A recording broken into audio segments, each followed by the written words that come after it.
Hi, I'm Farron Cousins, and this is America's Lawyer.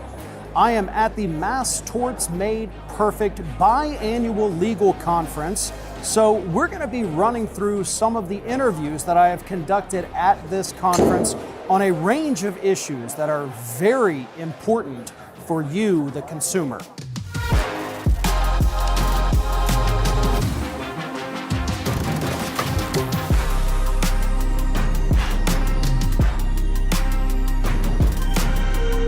The issue of terrorism has obviously been in the news due to the recent terrorist attacks in Israel. I'm joined now by attorney Chris Paulos. Chris, you have been working for many years at this point on terrorism lawsuits, specifically targeting banks that have essentially been laundering money for terrorists for decades at this point. So I guess obviously the elephant in the room, we have to talk about this recent attack and what we know, if we know anything about any of the funding or who might be behind it in addition to Hamas. Yep.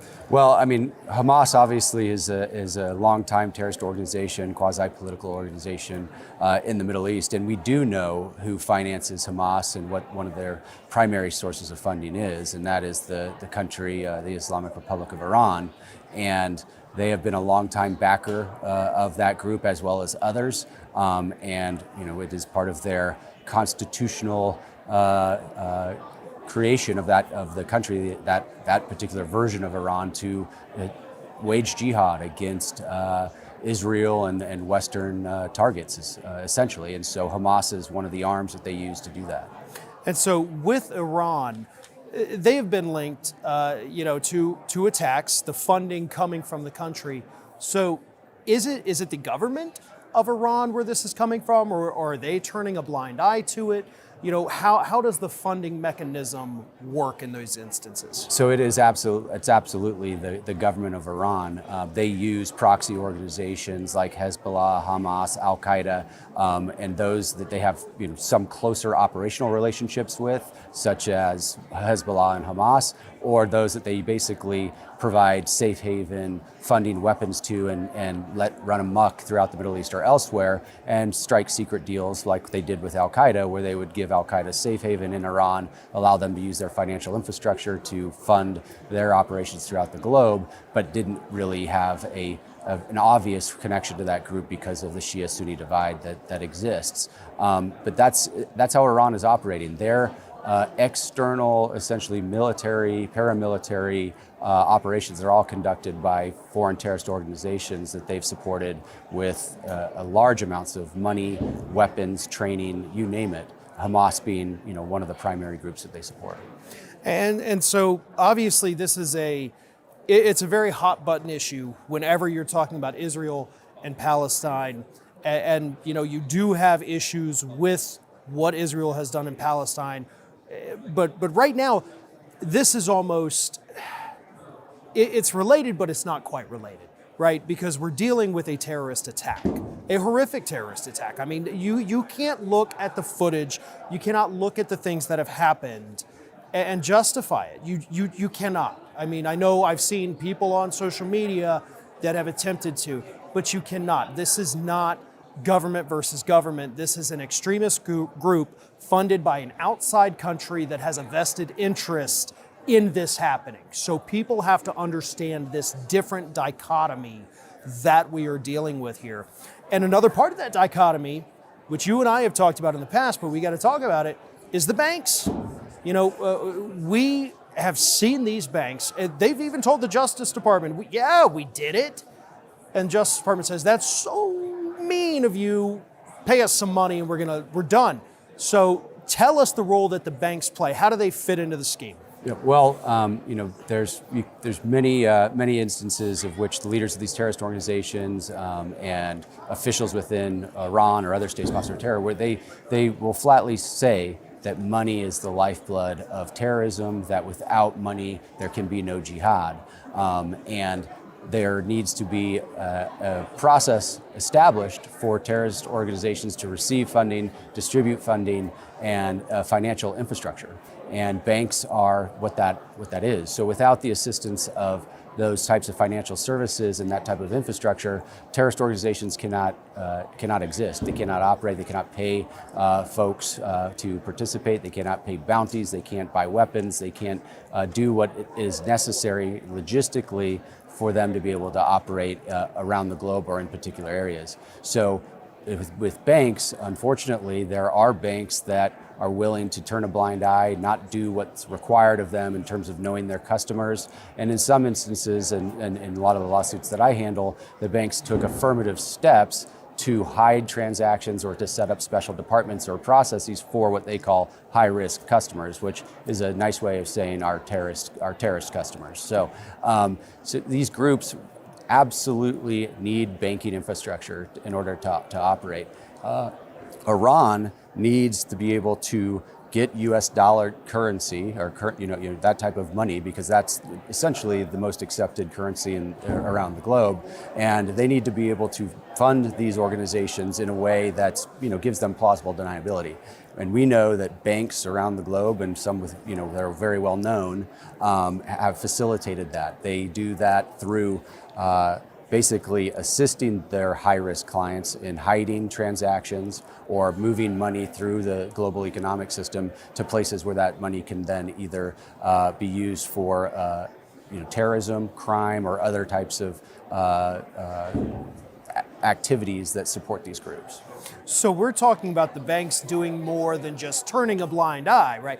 They know, oh, we suspected, but we're not looking in that direction. This is different. This is the banks legitimately helping them to do this, correct? Yeah, so they, banks have an affirmative duty to know who they're banking with, who holds accounts there, who are the beneficiaries of their accounts, and they also have an affirmative duty to report suspicious transactions, illegal transactions, or transactions that may be used for criminal activity or illicit purposes. And so they absolutely make the decision not to report certain things or to handle transactions that would be normally reportable, and that's affirmative conduct on their part. They have to basically decide not to live up to the standards that the government or regulatory bodies set for themselves, and also the banking industry sets for themselves. So it is active participation in this type of conduct.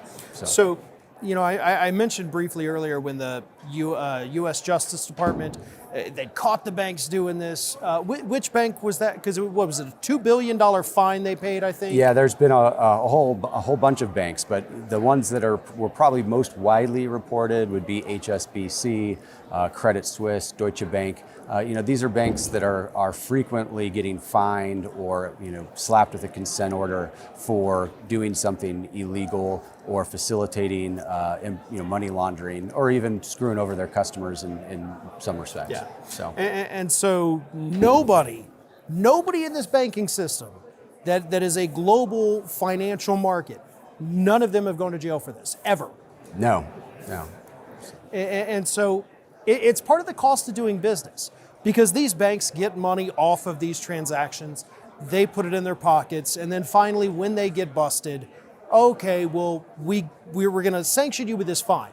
That fine is never high enough to actually cover the profits that these banks pulled off of this. Absolutely not. Yeah. It's the same thing. It doesn't matter if we're talking about banks or these corporations, the drug companies, the corporate polluters. All of them pocket far more than they ever pay out, and they know that. It's a calculated risk that they take, because they still get this big, huge profit off of it. And has it stopped? I mean, obviously the DOJ looked over their shoulders one time. Has it stopped now? No, absolutely not. I mean, they've been, I call them recidivist criminal banks. Essentially, when they get fined for one type of conduct, they may shut that department down or make, what look like changes to their business operations. But as we see time and time again, they're getting busted for doing something else or finding another way around counterterrorism financing sanctions, money laundering obligations, and so forth. It's just, it's a way that they've decided to do business. And like you said, paying these fines or being confronted with a criminal or civil penalty is simply a routine cost of business for them. And I do think it's interesting, to kind of bring it back to the terrorism aspect, because, coming of age during, the 9/11 time, and you hear everything about these terrorists, like it's this unsophisticated group. They don't have an apparatus. They're hiding in their caves. I mean, that was the talking point we heard all over the media. They're hiding in their caves, plotting these. That's not at all how this works. I mean, No. it is far more sophisticated, and I don't want to say than they get credit for. You shouldn't give them credit for anything, but I think the public, as in general, underestimates how intricate and sophisticated these networks are. Absolutely, and that does terrorist organizations a favor to consider them, these backwards type folks, or these kind of just basically unorganized, untalented, unsophisticated groups. That's essentially playing into their hand. They prefer to be thought of that way, but we know that many of them, and most, certainly the most prolific and active terrorist organizations, are receiving and the backing from state organizations. So you need to assume that they are as sophisticated as any foreign governmental entity or state, and have the resources of a country behind them. So, Chris, last time you and I spoke, we talked about an issue that happened right in our hometown, Pensacola, Florida.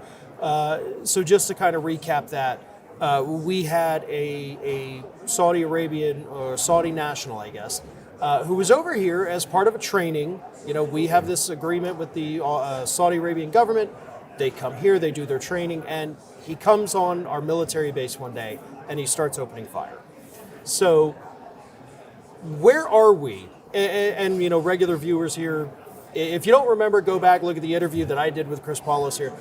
So kind of just give us an update on where that one is, because I know at one point, wasn't there, you were having to reach out to Congress, or, I mean... Yeah, so the case is still active. We've been litigating it. Not surprisingly, Saudi Arabia denies any wrongdoing and is fighting us tooth and nail to have the case dismissed. We have maintained the lawsuits to date. The latest kind of turn in the case is the court has asked the Justice Department to chime in.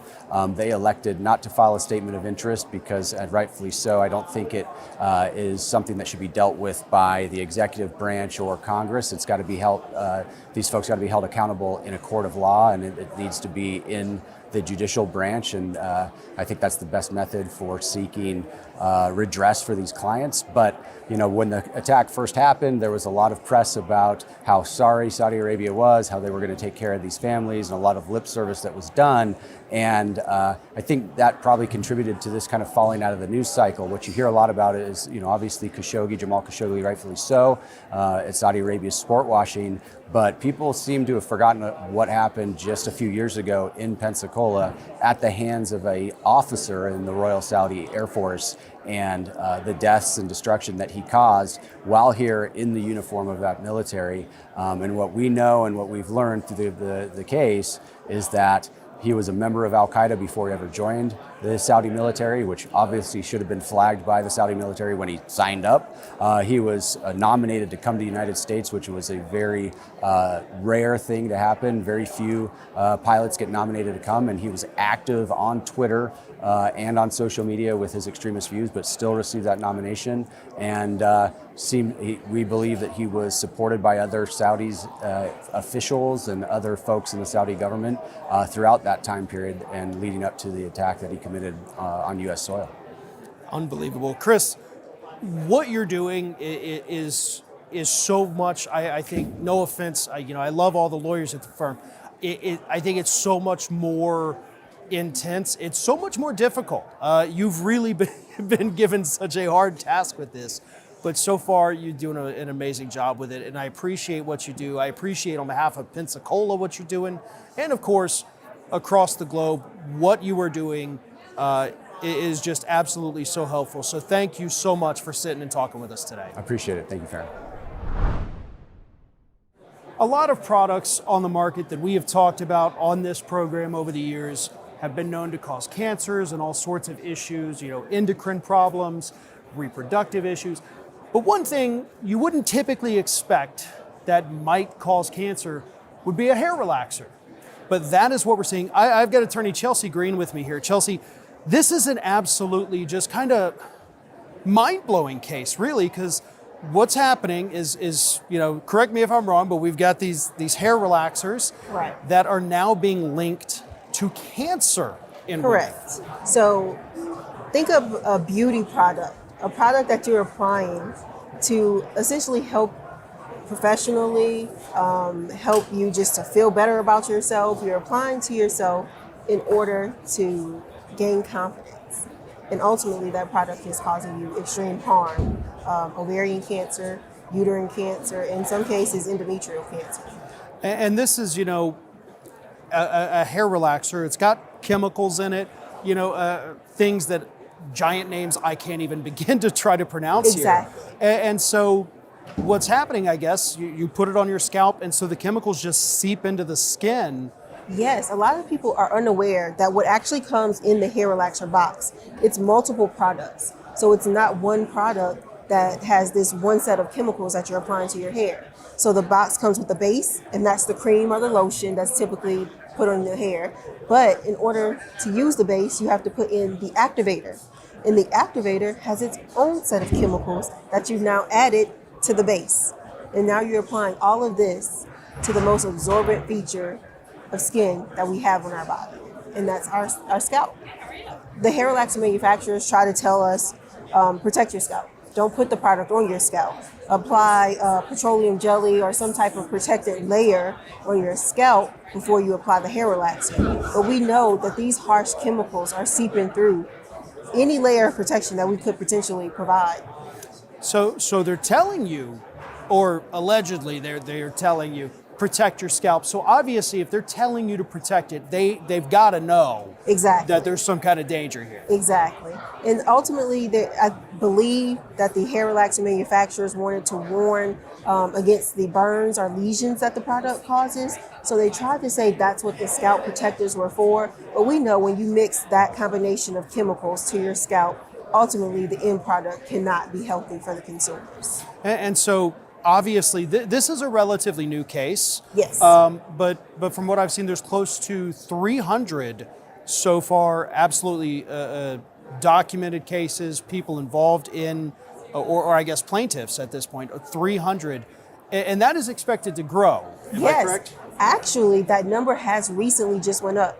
In the litigation, there was a deadline against Revlon. One of our manufacturers, our defendants in the hair relaxer litigation, is coming out of bankruptcy. So they had a deadline for us to file all complaints against Revlon by September 14th. As of September 14th, over 7,000 cases are filed in the Northern District of Illinois. Oh my goodness. Okay, Yes. so that's a little more than 300. That Right. is- 3 and- weeks, 7,000 cases. Wow, absolutely astonishing. And so obviously the hair relaxers, this is a product typically involved with women, Right. but it is something that men have used as well. The cancers that we're seeing, as you mentioned, uterine cancer, ovarian cancer, Yes. have we seen anything in men so far, or could this be almost like a female specific, type of chemical reaction? I think because the studies are so new, the trials and the studies are so new in this particular arena, that we will see some implications or effects to men as well. Men have used this product historically. There were relaxers just made for men specifically to use. And so I do believe that it has caused them some reproductive harm as well. But yes, you're correct. Right now, this litigation, our experts, I'm heavily involved in the science workup on this litigation. They're all ready to opine on uterine cancer and ovarian cancer. So what kind of timetable, is this the kind of product, so, forgive me, I'm not big on hair products. Is this something that is used on a regular basis, a monthly basis? Is it a yearly treatment? How frequent do women use it? Yes. So typically a hair relaxer is applied once every 4 to 6 weeks. Ultimately, some consumers or women will use that product a lot more, depending on your new growth, how quickly your hair grows. So if your hair grows, faster than the average, then you could be using this product every 2 weeks. Wow. So that's a lot of exposure, and these chemicals are obviously building up in the system at that point, probably Exactly. faster than the body could even hope to rid of them. And with the women who have come on as the plaintiffs here, so, just kind of a ballpark, how long have they been using the products before these Oh developed? gosh, since adolescence. I mean, wow. this is culturally, hair relaxers have been used from hundreds of years ago. I mean, hair relaxer use began during slavery because that's when all of the issues with black hair came out, when black women weren't seen as beautiful or their hair wasn't seen as professional. So this has been, I mean, lineage, generations of use, and it's typically starting at about age 5 into adulthood. Wow. So we're not just dealing with people who say, oh, well, I was 25 and decided, I'm going to change it up. So we actually have people that essentially grow up on it. Exactly. This is not a typical product that you would pick up later on. I mean, some do obviously pick it up later, but this historically has been used since adolescence into adulthood, and it's going to be decades of use of hair relaxers. And so what brands are we specifically kind of seeing here? Yeah, so we're seeing L'Oreal has the largest, I believe, market share, and that's typically going to be your Dark and Lovely brands. We also have Motions, which is another hair relaxer. Revlon products obviously have a number of relaxers. There's going to be some smaller salon-based hair relaxers also, where they're not typically sold over the show. You go into your beauty shops, and that's where those Design, Affirm, and typically Bantu products are used in the salons. Wow. This, again, is one of the cases that really just kind of astounds me because it's not something that most people would think of. Almost like a lotion, okay, I just put my lotion on. Exactly. There's no problem with it. And it's scary. I mean, talking about these, being with the law firm and all of the things you see and you're like, oh my God, I've used this product that the firm is now going after. It's very scary to be a consumer because we see so many problems. But listen, Chelsea, this is a wonderful story. We'll get you back on as this progresses because, again, Absolutely. I read this morning that there were 300 and now there's 7,000. So we will keep up on this, and you're doing a phenomenal job with it. So thank you so much. Thank you for having me.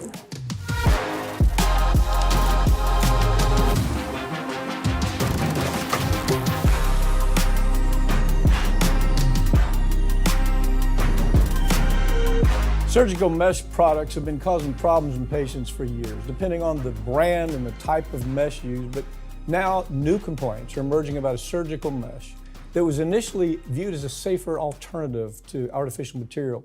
Joining to talk about this is Tim O'Brien. Tim, I think anybody in this business understands you are the leading lawyer that's tried more of these. You understand more about mesh than any lawyer I can put in front of me. I don't want you to be modest. That's just the truth. Your results have been incredible.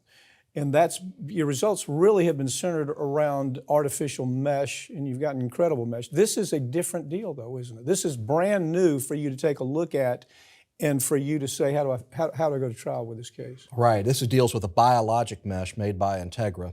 And the chief brand is SurgiMend, but we by and large stayed away from the biologic meshes because I frankly thought that was the future, the safer future for where hernia repair and other soft tissue repair was going to go. But as it turns out, I got a call from a client in Mississippi, and the more I looked into it, I said, you know what? This particular company and its particular products need to be explored. And so as I peeled back the layers of the onion, I realized this company is not one of the good actors in terms of the biologic meshes that we all know are such an important part of the armamentarium. In other words, you favor, obviously, anybody that knows this business would favor biologic mesh over the completely artificial mesh, which started off basically as fishing line that they were using in human bodies. You tried those early cases. You saw the most damning documents. I saw you interviewed one time where you were talking about how bad the documents were in the artificial mesh. I'm going to call it fishing line. I know it's not fishing line, but it's the same material. So excuse me as I do that, but it'll keep us in this conversation. The fishing line mesh was something that you found that the company understood clearly created a physical problem, biological, physiological problem in the human body that caused serious, serious issues, health issues with people, and you tried those cases. Tell us a little bit about that, and then I want to jump into biologics so the viewers can understand the difference here. Sure. Chiefly, it's made with polyester, these artificial meshes, either polyester or polypropylene. The cases we've been dealing with are the polypropylene cases, and chiefly with the company known as Bard, which is the market leader. And the chief brand of polypropylene they used was a brand called Marlex. And Marlex, since the year 2004, had on its material safety data sheet, the safety data sheet, do not use this. This is not fit for use in humans. Bard knew about it, Bard continued to make it, and hundreds of thousands of patients have received these Marlex mesh products that are causing things such as bowel perforations, death, sepsis, chronic pain. Look, I want to ask you this question. You've had just years of experience in the courtroom just a wonderful trial lawyer. I've been there, as you know, for many decades with you. But I'm wondering, what is it in your mind that causes a company like Bard to say, yeah, we really messed up. We caused real injury to this person. In some instances, it killed this person. And they still aren't willing to come to the table, carry on a conversation and say, how do we deal with this problem? How do we fix the problem? And how do we compensate these people that we just caused huge physical suffering for? How do you do that? It's a numbers game for them. I mean, because right now with Bard, there's over 30,000 cases pending, and I'm leading most of those in Ohio with Kelsey Stokes. And to them, it's a numbers game because each and every trial that has come up so far, when we show the implanting doctor that Marlex document, the MSDS, and we say, had you known this, would you have put this in the patient? And they say, no, I would not have. And even to this day, Bard has never advised the doctors, you know, we've got this prohibited polypropylene in patients. So they know O'Brien up there with his trials are coming up one at a time. They're playing a waiting game, a numbers game. So I heard you say one time that the corporate mentality is that, gee whiz, we'll do the waiting game, one trial, two trials at a time. Maybe they try 5 cases a year. There's thousands of cases out there. Every year they stay in business, they're making billions of dollars. So at the end of the day, if they've made $10 billion and they have to settle for $1 billion, they've made a $9 billion profit. Yeah, that's the mentality, isn't it? Right. The trial we have coming up very soon is a Perfect plug. And this, all that is the fishing line that's woven into a mesh. They get it hot, and they put it over a cone, looks like a badminton birdie, and then they have the doctors put it into patients. It costs them about $6 to make. They sell it for over $180 each.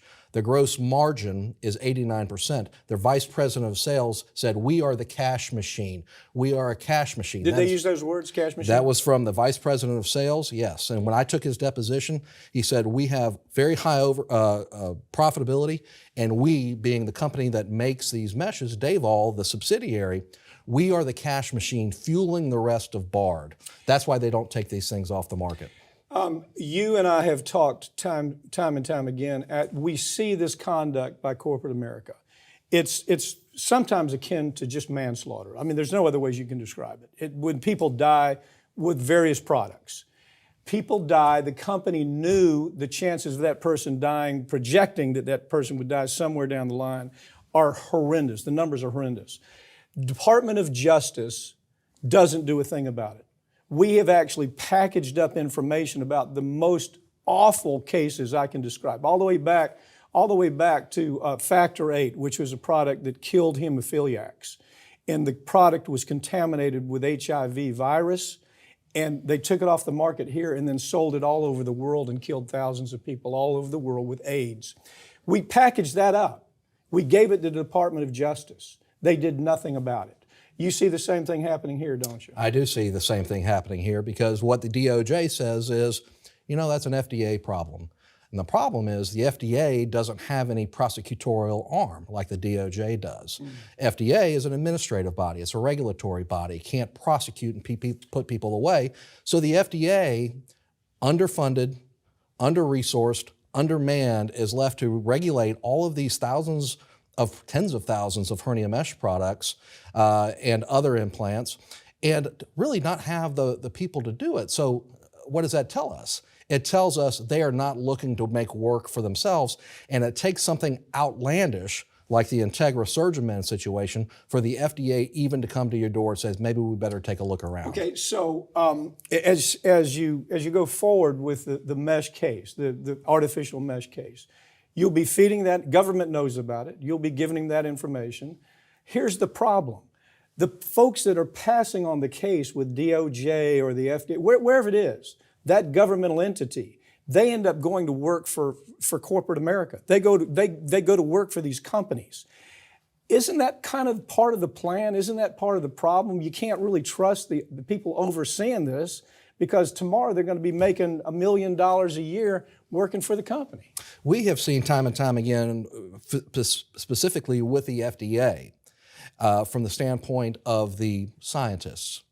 And the FDA has scientists, and when the scientists start creating problems, they very often either get picked up by that company that is making the problems that the FDA has perceived, and then the whistleblower is essentially taken away from a $200,000 a year job to a seven-figure job with stock options. Easy math. And with respect to the DOJ, you're talking about lawyers.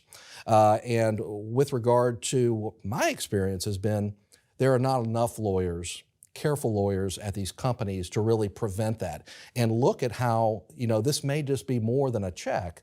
This could rise to the level of what you discuss. And there's just not enough lawyering going on, careful lawyering going on in these big companies to prevent the problems that you talk about. Yeah, you're talking about in-house lawyers, Right. And if they do, they don't speak up sometimes because they're afraid they're going to lose their jobs. Tim, thank you for joining me, okay? I want to do another interview with you down the road, and I want to talk to you about the biological mesh, okay? All right, sounds good. And that's all the time we have for this week. But don't forget, these segments will be available throughout the coming week right here on the Ring of Fire YouTube channel. So please make sure that you are subscribed. This has been America's Lawyer. I'm Farron Cousins in for Mike Papantonio, and we'll see you next time.